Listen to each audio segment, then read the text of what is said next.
အားလုံးပဲမင်္ဂလာပါ Ticket Streaming Channel SCC ကနေပြီးတော့ပြန်လည်ကြိုဆိုလိုက်ပါရဗျကျွန်တော်ကတော့ရုပ်ဖက်သူဂျက်ကမ်းပဲဖြစ်ပါတယ်အခုတစ်ခါကျွန်တော်ရုပ်ဖက်ပြဖို့ရွေထားတဲ့စာအုပ်လေးကတော့တိုးဆောင်ရေးသားထားတဲ့မြေနိုးတို့ပေးစာဆိုတဲ့ဝတ္ထုတူလေးတစ်ပုဒ်ပဲဖြစ်ပါတယ်နားဆင်ပေးခဲ့ကြပါဦးခင်ဗျာမြေနိုးတို့ပေးစာအမှန်ဆိုကျွန်တော်တို့မြို့လေးပေါ်အနောက်တောင်မုတ်တုံလေးကွက်တိကွက်ကြားသဘောနဲ့အဲ့တဲ့ဆန်လွန်နေခဲ့တာကြာပါပြီ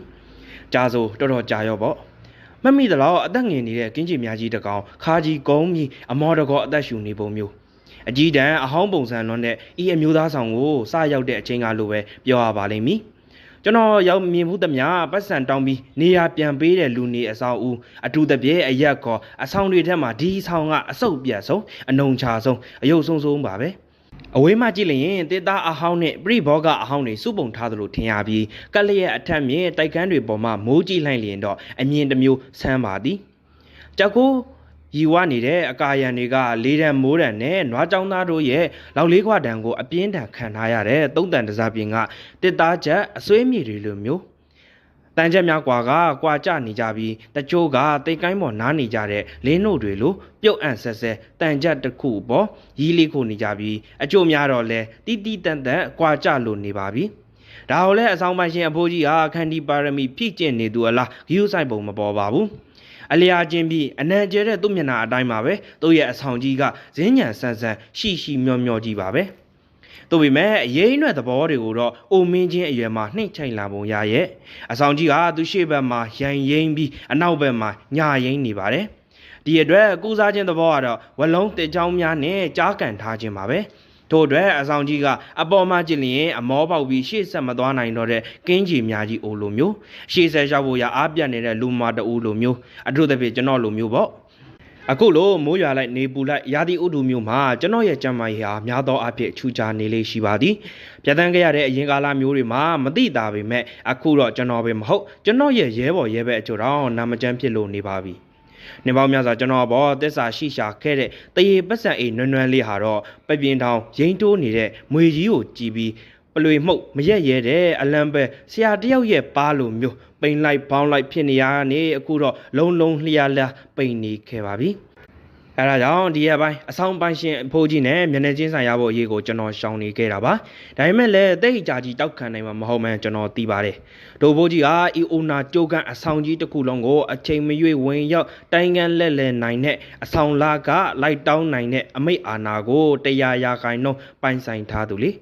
ပြီးတော့ကျွန်တော်မှအလုပ်ရှိမှန်းသိပြီးလက်ကုံရက်တိုင်းလက်ခရနေမှန်းလည်းသိနေပါတယ်ဒါပေမဲ့ဒိုပတ်စံတွေနဲ့ပတ်သက်ပြီးကျွန်တော်ရဲ့စီမံခန့်ခွဲမှုနဲ့ပတ်သက်လို့တော့နှိမ့်မြို့ဟန်မရှိလာပါဘူးဝယ်လာပြန်ပြီလားကွာစာအုပ်တွေဒါနဲ့အဆောင်လက်ခရောငါ့ကိုဘယ်တော့ပြီးမှလဲရှောင်းမြောင်ပပင်းတိုးတဲ့အခါမျိုးမှာတော့လာစာတုံလာတဲ့ပူပူနွေ့နွေ့ပတ်စံလေးတွေရဲ့တချို့တဝက်ကတော့ဆောင်းလာကားတစ်ဖြစ်အဖိုးကြီးလက်တွင်ရောက်သွားရပါတယ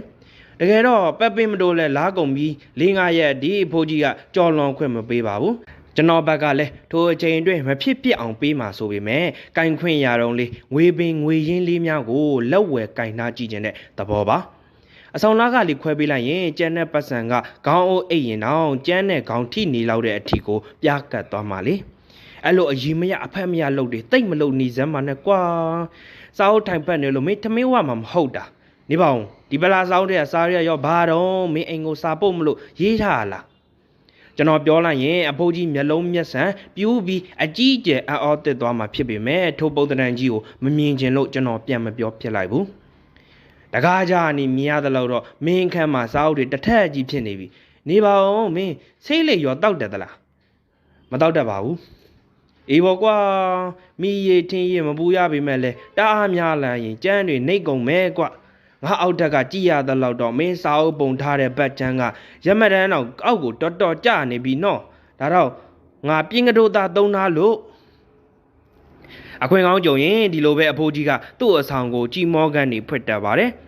်ခုဆိုတစ်ကတအားရှားနေပြီလေငါလိုတဆောင်လို့ပြင်းကတိုးနဲ့ဆောင်းသားရဲ့အဆောင်မျိုးဘယ်မှရှာမတွေ့တော့ဘူးမင်းတင်ငါအဆောင်ကြီးကအခုခေတ်သစ်စင်းနဲ့ဘယ်လောက်တန်မယ်ထင်လဲမိဘုံရှုံရင်တော့ဓာတ်စီပုံရှုံးနိုင်တယ်လို့ပြောလိုက်ခြင်းပေမဲ့ကျွန်တော်ပေါ်အဖိုးကြီးစိတ်ကွက်သွားနိုင်မဲ့အလုံးမျိုးတွေကိုကျွန်တော်တိုက်နိုင်တဲ့လောက်ရှောင်ပါသည်တော်တန်ပါပါကြီးကအေးတော်တန်နေပြီကွာအားကြောင့်မင်းကိုစာအုပ်တွေထမ်းမွေးငါခဏသတိပေးနေတာ ဟုတ်ကဲ့ကျွန်တော်ထပ်မွေတော့ပါဘူးဗျာကြည်နဲ့ကြီးပြုံးသွားတဲ့အဖိုးကြီးရဲ့ပြုံးကိုကျွန်တော်ထက်စာအုပ်တွေဝယ်တိုင်းကျွန်တော်မှာအားနာစွာတတိယနေမိပါသည်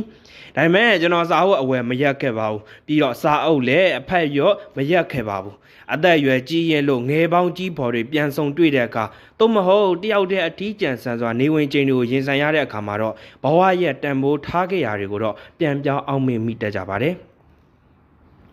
တိုကမျိုးမှာဆိုရင်တော့ကျွန်တော်တတိယမဲ့အရာတွေကတော့ငယ်စဉ်ဘဝတစ်လျှောက်ဝယ်စုထားတဲ့စာအုပ်တွေနဲ့အတူကျွန်တော်ရေးသားဖြစ်ခဲ့မဲ့ဇာတ်လမ်းလေးတွေပါပဲနောက်ထပ်တတိယမိတာကတော့ကျွန်တော်ရင်ဘတ်ကိုဟင်းလင်းဖွင့်ဆိုရာကာလာတိုင်းအတွက်မငင်းမညူအသုံးတော်ခံပေးခဲ့တဲ့တန်ဖိုးနဲ့ဘောပင်လေးတွေပဲပေါ့ကျွန်တော်သူတို့လေးတွေကိုသိချစ်ပါတယ်သူတို့လေးတွေနဲ့ပဲဘဝရဲ့အာမခံချက်နဲ့နောက်ကျောင်းအေးသောအရာတွေကိုကျွန်တော်အလဲလဲလုပ်ခဲ့တာပါအခုလိုခက်ခဲတဲ့အခါမျိုးမှာအင်ကိုဖုံးလေးတစ်ချက်ဆက်လျင်ဖြစ်စေစားတိုင်းမှာစာလေးတစ်စောင်ထည့်လိုက်လျင်ဖြစ်စေလက်ရှိရင်ဆိုင်နေရတဲ့အခက်အခဲလေးများပြည်လည်သွားမဲ့အပြင်နောက်ထပ်6လစာလောက်နေထိုင်နိုင်မဲ့ငွေပမာဏမျိုးတစ်ပတ်10ရက်အတွင်းကျွန်တော်ထံရောက်လာလိမ့်မယ်ဆိုတာယုံမှားတန်တရားမဖြစ်မိပါဘူးဒါပေမဲ့ကျွန်တော်မလုပ်ချင်ခဲ့ပါဘူးကိုချတော့ဘောကိုရက်ပြီးကိုဖြစ်ချင်တာဖြစ်အောင်လုပ်ပြမယ်ဆိုတဲ့ဖန်တရားတင်နေတဲ့မာနမျိုးတဲ့အဓိကအဖေနဲ့မတူချင်တာပါကျွန်တော်ဘေးကလူပြင်းကြီးတယောက်ဖြစ်လူနီးနီးအလွန်တရာမှရောင်ရဲတင်းတိမ်လွန်နိုင်သူဖြစ်ပါတယ်မိမိတတ်တာရချောင်းကလွယ်ပြီးမိသားစုနဲ့ပတ်သက်သောကိစ္စအဝဝကိုလှည့်ယူထားတတ်သူလှည့်ယူရှုထားတတ်သူတူဖြစ်ပါသည်ဒါပေမဲ့ကုံသေးမျိုးယုံမှစင်းသက်လာသူမေအတွက်ချစ်လို့ယူထားတဲ့ယောက်ျားတစ်ယောက်ပေါ်တစုံတရာညင်းညူစိတ်ကွက်ခြင်းမရှိခဲ့ပါဘူးမိအတွက်အမျက်စွန်းကြံအောင်ရောင်းဝယ်ဖောက်ကားခြင်းသဘောတရားတွေဖေအယူဆကစားတော့အများငရဲခံရတော့ကိုတယောက်တည်းအဲ့အတွက်မူသားတွေလှိုင်းသုံးရတဲ့ဈေးရောင်းခြင်းအလုပ်ကိုမလုပ်နိုင်ပါဘူးတဲ့အဲ့ကရတဲ့အကုသိုလ်ကိုလည်းမယူနိုင်ပါဘူးတဲ့ဒါကြောင့်မေကပဲဖေနေရာကရောမေနေရာကရောဥဆောင်ဥရွယ်ပြုတ်ခဲ့ရပါတယ်ဒါပေမဲ့မေရှာဖွေကျွေးမွေးခဲ့တာကိုတော့မသိလိုက်မသိဘာသာနဲ့ပဲတတ်တာသလိုနေသွားခဲ့တာပါကျွန်တော်အရွယ်ရောက်တော့သူ့ရဲ့တတ်တာမှုကိုနောက်ကျောင်းထပ်အေးခြင်းပုံရပါရဲ့မေပင်မန်းတဲ့ဝိုင်းကူတဲ့ဆိုတော့ကျွန်တော်တို့အသားမီကလောဘဒေါသမောဟတွေနဲ့အကုသိုလ်တွေယူသူကတော့အကုသိုလ်ကင်းစင်သူကြီးဖြစ်တတ်တာပဲဘဝကိုဖြတ်တန်းပေါ့ကျွန်တော်ဘာကြောင့်အဖေအခြေရာကိုမနှင်းကျင်လဲဒီထက်ရှင်းတဲ့အကြောင်းအရာမရှိပါဘူးကျွန်တော်အပြင်းကြီးသူတူမဖြစ်ချင်တာပါကျွန်တော်မေကိုချစ်ပါတယ်ဒါပေမဲ့ဖေနဲ့အတူမနေချင်ပါဘူးပြီးတော့ကျွန်တော်မွေးဖွားလာတာကုံရောင်းကုံဝယ်အတွက်မဟုတ်ပဲဇာကလုံးဇလန်းနဲ့အတွေးခေါ်အတွက်ပါဟုတ်ပါတယ်ကျွန်တော်ဟာကိုရှာဖွေဖို့အတွက်မွေးဖွားလာတာပါမင်းရဲ့ဝတ္ထုက character မငြိမ်ဘူးဖြစ်နေတယ်ဒီလောက်တော့ငါမရွေးပေးနိုင်တော့ဘူးကွာဟုတ်ကဲ့ပါ character ကတော့ငြိမ်သွားပြီဒါပေမဲ့တင်းကပြောင်းနေပြန်ကောကွာဝတ္ထုတူမှာကတင်းရန်ကြီးတယ်တင်းကိုတိကျရွေးပြီးတော့အရောက်ဖို့ဩဟုတ်ကဲ့ပြောမှာပို့ဆိုးတယ်ဟေးဒီတခါဝတ္ထုက character ရောတင်းရောမတွေ့ရတော့ဘူးငါစိတ်ထဲပေါ်ရရှောက်ရေးထားသလိုပဲဇလန်လားအတွေးခေါ်လားအရန်သိကျင်တာလားဘာမှမသိတော့ဘူးဘလို့ဖြစ်တာလဲ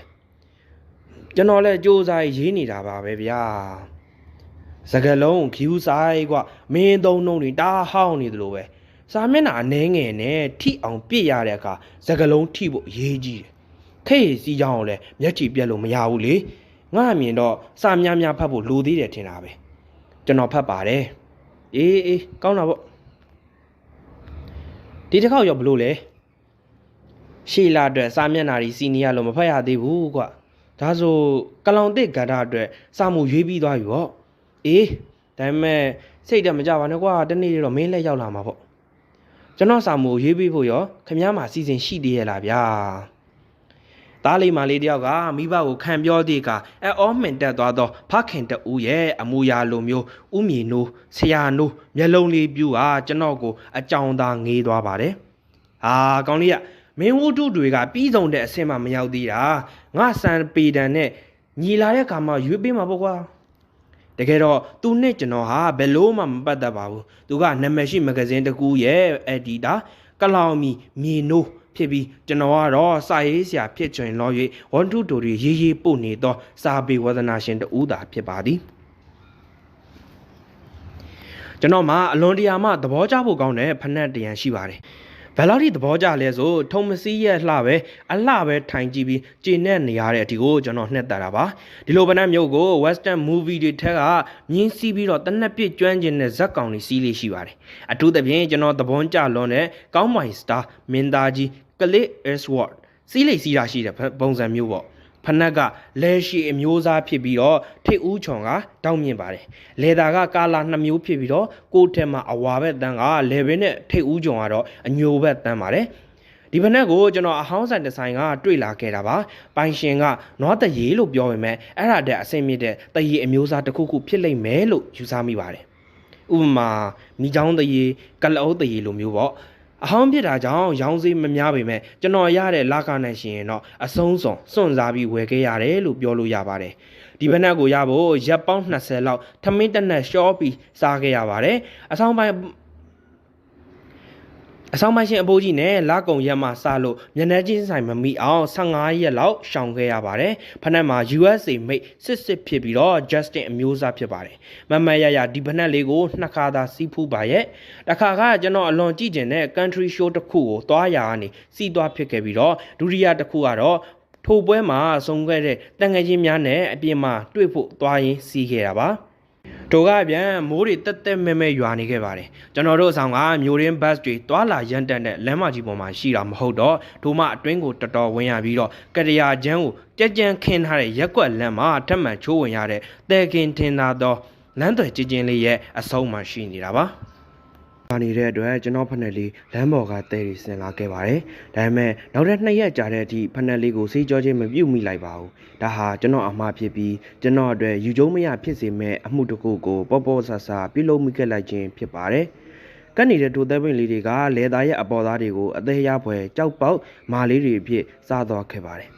တို့ချိန်မှာတော့ရီထဆေးပေမဲ့ဘယ်လို့မှမမီတော့ပါဘူးအခုဆိုကျွန်တော်အလွန်တရာမှတန်မိုးထားတဲ့အရာတကူကကျွန်တော်ရဲ့အမားကြောင့်အလွန်တရာမှကြည်ရဆိုးသွားခဲ့ပါပြီဒါပေမဲ့ဘယ်လို့မှမပတ်သက်လွန်းစွာထိုနေ့မှစ၍ကျွန်တော်သဲတွေကိုအကြီးအကျယ်မုံသွားခဲ့ပါတယ်ပြီးတော့မိုးရီတွေကိုပိုချစ်ပြီးပိုအားကိုလာခဲ့ပါတယ်သူတို့သာအားပြီးအင်ပြီးရွာသွန်းမယ်ဆိုလမ်းပေါ်ကသဲတွေမိုးရီနဲ့ပါဝါလိမ့်မယ်လို့ကျွန်တော်ယူဆထားမိတာပါ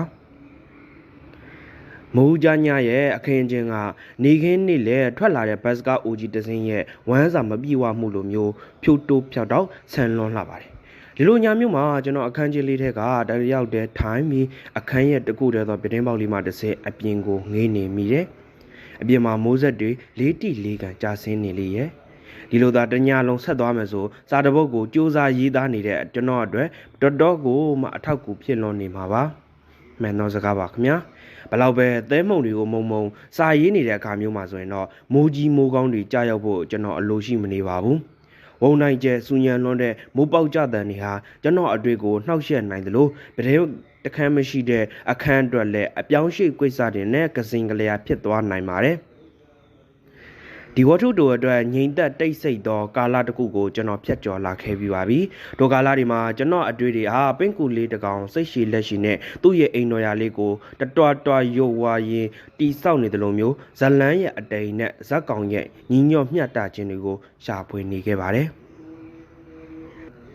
ရှောက်ပါများလမ်းဖြစ်ဆိုတဲ့စကားကိုတစ်ချိန်ကအာပါတရဟက်ပတ်နဲ့ကျဲလောင်စွာကျွန်တော်ရေခဲ့ဖူးပါတယ်။ရှောက်ပါများလမ်းမဖြစ်လို့ဘာဖြစ်ရမည်နိမြစ်ကြီးချောင်းကြီးဖြစ်သွားမှာလားဒါပေမဲ့အခုတော့ကျွန်တော်သေချာနားလည်ခဲ့ပါပြီပညာရက်တစ်ခုရဲ့ရည်ကျက်ခြင်းသည်ဒုပညာရက်တစ်ခုအပေါ်အကျဉ်းချင်းကာပြုလုပ်ခြင်းလောင်စာတွေရဲ့ပေါက်ကွဲလွှင့်စင်လာမှုတွေပါပဲအရင်ကာလတွေမှာဇလန်းရဲ့ညီညွတ်မှုဇက်ကောင်ရဲ့ညီညွတ်မှုဇကလုံးရဲ့ညီညွတ်မှုအတွေးခေါ်ညီညွတ်မှုစတဲ့အရာတွေပေါ်မှာရှာဖွေနိုင်မှုရောနေလွန်ခဲ့တယ်လေအခုတော့အမှုပညာရဲ့ညီညွတ်မှုဆိုတာကျွန်တော်ရှာဖွေနေခဲ့ပါပြီ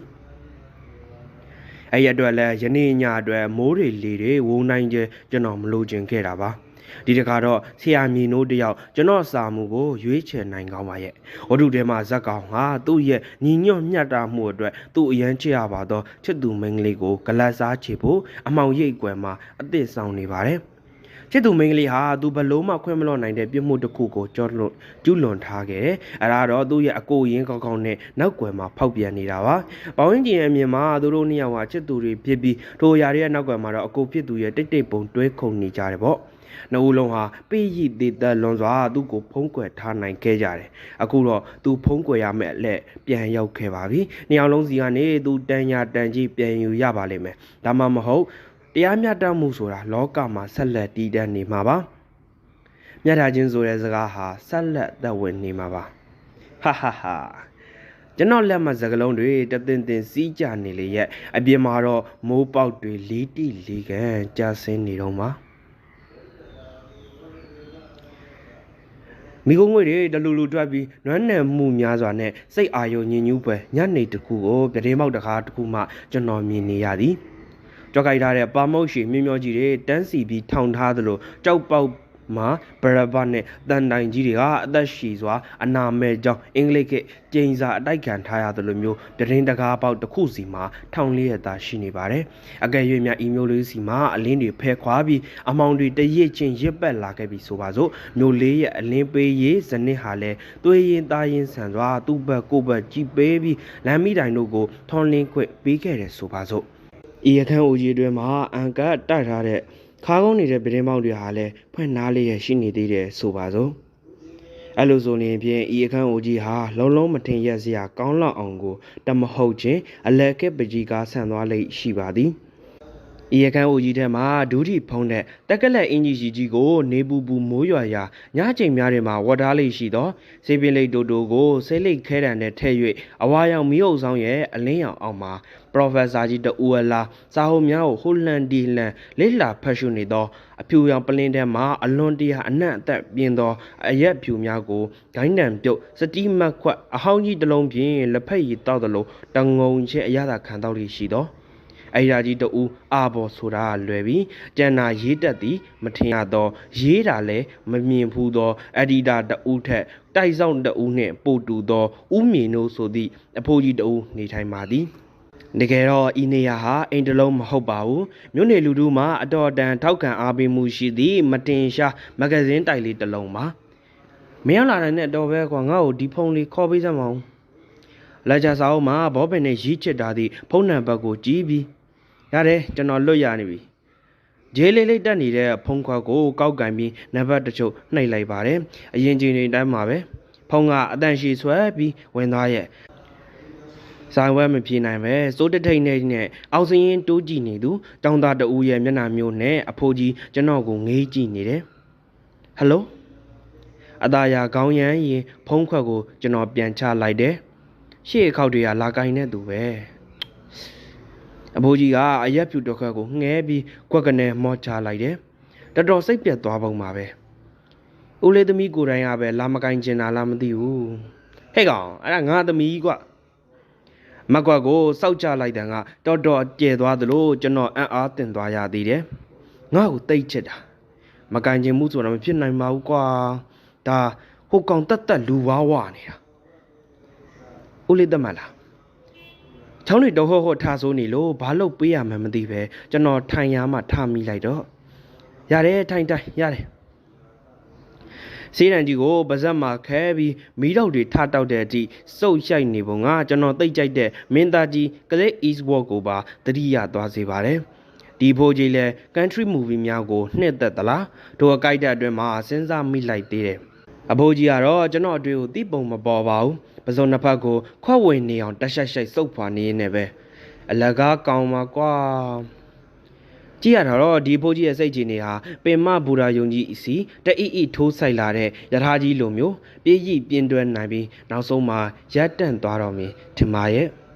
သူ့အိမ်သူ့ဖုန်းသူ့ပိုင်တဲ့ပစ္စည်းသူ့ပဲကင်မယ်ဆိုပြီးအရာအလုံးမောင်းမိုင်းစီးတာဖြစ်မယ်ဒီချိန်စိတ်လိမ်ငွေတွေကြားအဖိုးကြီးစဉ်းစားသွားရပုံကမာလွန်ဘရန်ဒိုရဲ့ငင်းမရတဲ့ကန့်လန့်မှုမျိုးကိုပေးမှာပါဆိုတဲ့ကရဝင်စကားကြီးကိုပြောကနီးဆက်ဆက်ဇိမ်ယူစဉ်းစားတယ်လို့မျိုးအရန်ကြီးကိုသွေးအေးလွန်နေတယ်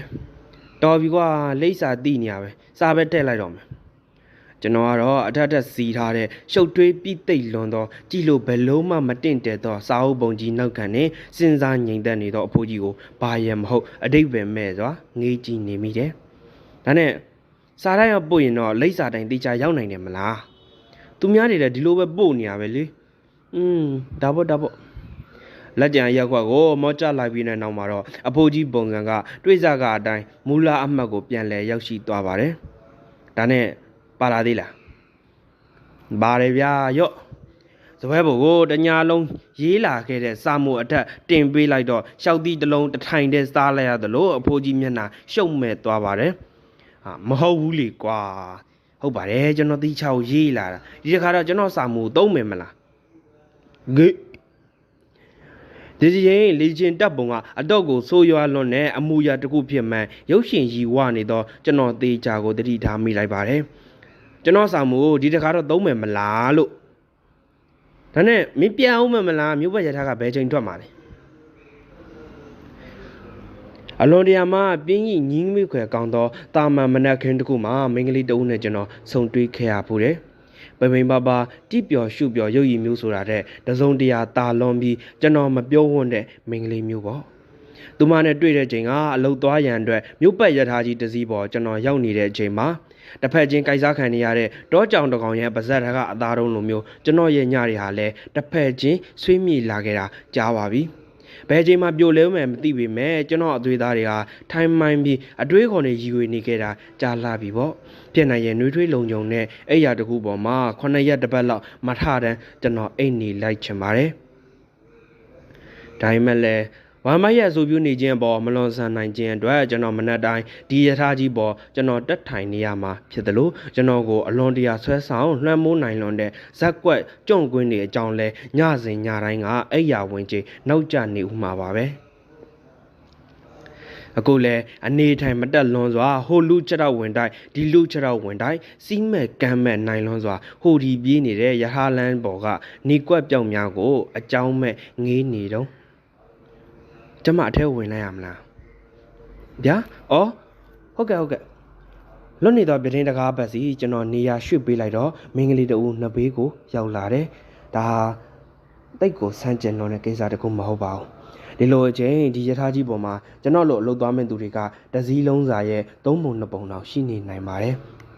သူမတီလည်းဒိုအထက်ကတယောက်ဖြစ်ပုံရပါတယ်ကျွန်တော်စောင်းငတ်မကြည့်မိပါဘူးဒါပေမဲ့သူမဓမ္မပြန့်လွင့်လာတဲ့ခေါင်းလျှော်ပြီးစားရှမ်ပူရနံလေးကကျွန်တော်ကိုအသက်ရှူမှားသွားစေတယ်။သို့တော်လည်းထိုစိတ်ကိုကျွန်တော်အချိန်မီထိန်းချုပ်နိုင်လိုက်ပါတယ်။ဒီလိုအချိန်မှာစိတ်လိုကိုလိုက်ပြီးလှုပ်ပေးလိုက်လို့မရပါဘူး။ပြီးတော့လည်းမိမသားတူပေါ့ကြုံရင်ကြုံသလိုအသားယူတတ်တဲ့အလေးထားမျိုးကိုလည်းကျွန်တော်အင်မတန်မှယုံမုန်းတယ်။အဓိကကတော့မလုတ်ကျင်တဲ့အလုပ်ကတစ်ဖက်ဖြစ်ကျင်တဲ့ဘဝကတစ်ဖက်ထိုနှစ်ခုတည်းကိုမှနောက်တစ်ခုထပ်ထပ်ပေးလိုက်ရင်ဇောက်ထိုးဆွဲခံလိုက်ရတဲ့လူတစ်ယောက်လိုကျွန်တော်ဘဝကပြောင်းပြန်ဖြစ်သွားနိုင်ပါတယ်။အားကြောင့်ပဲအသက်ရှူမှားခြင်းမမှားခြင်းကိစ္စကိုမေးပြီးရေးလက်စာဝတ္ထုတိုလေးတစ်ခဲကိုသာအာယုံထစ်ထားလိုက်ပါတယ်။ဝတ္ထုကပြီးဖို့အဝေးကြီးလိုပါသေးတယ်။အထူးသဖြင့်ကျွန်တော်ကိုယ်တိုင်လက်ခံနိုင်လောက်တဲ့အစဉ်တန်းမျိုးရောက်ဖို့နဲ့အက်ဒီတာကြီးဥမြင့်တို့သဘောကျနိုင်ဖို့ဘွားဟာမီးရထားကြီးတစ်စင်းနဲ့တူပါတယ်လို့ပြောရင်သင်လက်ခံနိုင်ပါသလားကျွန်တော်ကတော့ထိုဆိုအတွက်100%နဲ့ကြော်လွန်ပြီးကိုဒါယုံယူနိုင်ပါတယ်မီးရထားကြီးရဲ့စက်ကောင်းမောင်းသူကကျွန်တော်ပေါ့စားထွက်တဲ့အချိန်ကစားပြီးရသမျှဘူရာတိုင်းမှာအတက်ဆင်းလောက်ကြတဲ့ခီးတဲ့တွေကဘဝရဲ့ရနရအရှိကြီးတွင်အခါခွင့်တိုက်ဆုံခြင်းမှာဆုံး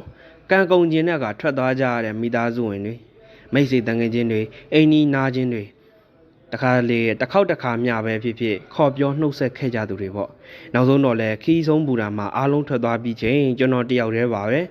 ကျွန်တော်ကိုယ်တိုင်လဲနောက်ဆုံးမှာဆက်သက်ပြီးထွက်သွားမှာပါပဲအဲ့လိုဘူဒါအတက်စဉ်အခိုက်တန်လေးတကူမှာကောင်မလေးတဦးနဲ့ကျွန်တော်ဆုံတွေ့ခဲ့ရပါတယ်သူမနာမည်တီတာလို့ခေါ်ပါတယ်ကျွန်တော်အဆောင်နဲ့အနီးဆုံးဘူဒါမှာနောက်တက်2ဘူဒါအကွာတွင်ယထာစီရဲ့အလုပ်သွားလုပ်သူပါအစစ်မြေကုမ္ပဏီကြီးတစ်ခုရဲ့အယောင်းဝန်ထမ်းမာလေးတူဖြစ်ပါတယ်တဲ့လေဆိုတော့ကျွန်တော်အတွက်အလုပ်ရောအဆင့်တန်းရောတာလွန်းသူတူဆိုပါတော့မိန်းကလေးကရှင်ဘာလုပ်တာလဲကျွန်တော်လားဩမြေတိမှန်များလာရဲ့အနှဲငယ်ရင်းနှီးသွားတဲ့အခါသူမကမေးလာပါတယ်လက်ရှိအလောက်ကန်ကိုဖြေလိုက်ပေမဲ့သူမဘက်မှဘာမှထူးခြားသွားဟန်မပြပါဘူးမိန်းကလေးတယောက်တည်းအထင်ကြီးလောက်စရာအလောက်ကန်နဲ့ဝင်ငွေမျိုးမဟုတ်တာကြောင့်လည်းဖြစ်နိုင်ပါတယ်ဘာဖြစ်လို့လဲဩမဟုတ်ပါဘူးရှင်းကြည့်လိုက်ရင်အမြဲလိုတွေးနေလို့အုံနှုတ်စားရတဲ့အလုပ်မျိုးများလောက်တာလားလို့မင်းကဘလို့အလုပ်မျိုးထင်မိပါလို့လဲအိုင်ဒီသမားဖြစ်ပေါ့တခုခုပေါ့အဲ့လိုတင်လာတာ ကျွန်တော်အလုပ်ကဘာဦးနှုံးမှမစားပါဘူးဗျာအရန်လွယ်ကူပါတယ်ဒါပေမဲ့အုံနှုတ်စားရတဲ့နောက်အလုပ်တစ်ခုကိုညဘက်တွေမှာလည်းလုပ်နေရလို့ပါဟဲဟုတ်လားအဲ့လိုဆိုအလုပ်တစ်ခုလုပ်တာပေါ့ပြောစမ်းမအောင်ရှင်းလုံးကဘာလဲဇာရေးတာရှင်းဝတ္ထုတူတွေရေးပြီးမဂဇင်းတိုက်ကိုပို့တယ်ကဘာမြေမှာမျိုးတုံပြောက်ွယ်လောက်ကြီးဖြစ်တဲ့အထူးဆန်းတတဝါကြီးတကောင်ကိုအများဆုံးမြဲထားပေါ်မှာတွေ့လိုက်ရတယ်လို့မျိုးပါဇက်လေးဟောင်းလောင်းပွင့်ပြီးကျွန်တော်ကိုအကြောင်းသားငေးသွားတယ်ပြီးတော့အလေးလေးခွေနေတဲ့ကျွန်တော်ခေါင်းမှာစပင်ပင်မနွဲနေတဲ့ကျွန်တော်မျက်နှာအယောင်လွတ်နေပြီဖြစ်တဲ့တီရှပ်နဲ့ဂျင်းမောင်းပြီးအဟောင်းလေးထက်ရခြေရထပ်ပြီးထိတ်ဦးပိုင်းဖွာနေတဲ့ကျွန်တော်ဂရီပါဖက်နဲ့စတာတွေကိုအစင်လိုက်ကြည့်နေတယ်အဲ့နောက်မှာတော့ကျွန်တော်ကိုတက်အားသွေးရှောင်ဖယ်ဖို့သူမှစူးစမ်းပါတော့တယ်ကြည်ရတာကျွန်တော်ရဲ့ယထာတွေကြီးအတွင်းတချို့ခီးတွေကအတက်ဆင်းမြန်ပုံရပါတယ်ထင်ပါရဲ့မလွဲတာမရှောင်တာတွေ့ရတဲ့အခါမျိုးကျွန်တော်ကိုယ်တိုင်ကလည်းဆန်ကောလောက်မှစောင်းမနဲ့စွာသွားရောက်နှုတ်ဆက်မိလိုက်တဲ့အခါမျိုးမှာတော့အာနာပါနာခဏပြန်ပြောရှာပါတယ်ဟိုနေ့ကခမည်းအတွက်တောင်ထိုင်ကုန်နေရဥထားသေးတယ်ဩအင်းဟုတ်လားဟုတ်တယ်ဟိုကကျမရှင့်ကိုမတွေ့မိလိုက်လို့ပါမနှက်ပြန်နဲ့လှုပ်သွားမှမလားကျွန်တော်နေရဥလာခဲ့မယ်လေနေပါဦးရှင်းကလှဲတန်းမှနေရမဟုတ်ဘူးလားမြို့ဘက်ကိုကျမအရင်စီးရမယ်ဟာရှင်းကဘလို့နေရဥလာမှာတော့လှဲတန်းမှနေရတော့ဟုတ်ပါတယ်ဒါပေမဲ့အလုပ်သွားရင်ကျွန်တော်ကတမိုင်းပူရာကနေသွားစီတာဘာဖြစ်လို့စိတ်ဝင်စားတော့မေးလာပါရဲ့ကျွန်တော်ကိုယ်တိုင်ကလည်းအသိဉာဏ်နှုံနှဲစွာနဲ့ဖြေလိုက်မိပါရဲ့တို့ကမတိမတာရှောင်ဖယ်နေရကနေပေါ်ပေါ်တင်တင်ရှောင်ဖယ်သွားပါတော့တယ်တချို့ခီးတွေတွေကအတက်ဆင်းမြန်လွန်ပုံများနားဆင်ပေးခဲ့ကြတဲ့အတွက်ကျေးဇူးတင်ပါတယ်ခင်ဗျာနောက်ပိုင်းတွေကိုလည်းဆက်လက်စောင့်မျှော်ပေးခဲ့ကြပါအောင်နော်